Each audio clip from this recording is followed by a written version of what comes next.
Hello everyone, selamat datang lagi di channel aku, Gen Tutorial. Dan di video kali ini aku bakal kasih tutorial lagi nih buat kalian tentang editing di Adobe Premiere Pro. Nah, tips yang aku berikan kali ini adalah tentang bagaimana cara menggabungkan klip yang sudah kalian potong. Ini kita coba lihat di sini. Nah, di sini kita sudah memotong klip ya. Nah, kita potong. Nah, tiba-tiba kita ingin menggabungkan kembali klip yang sudah kita potong. Selain menggunakan undo atau Ctrl Z seperti ini.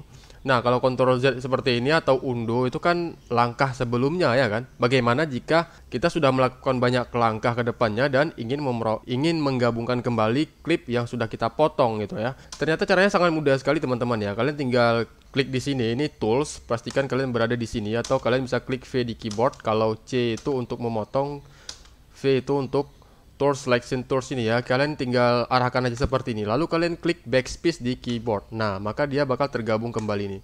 Kalian klik backspace ya. Ini aku contohkan di sini. Kita klik backspace atau del.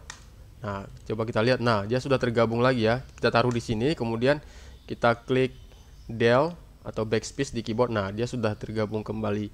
Nah, seperti itulah cara menggabungkan kembali klip yang sudah kalian potong di dalam Adobe Premiere Pro. Semoga informasi ini bermanfaat. Jangan lupa klik like, subscribe, dan kasih pendapat kalian tentang video ini di kolom komentar. Sampai jumpa di tutorial aku berikutnya.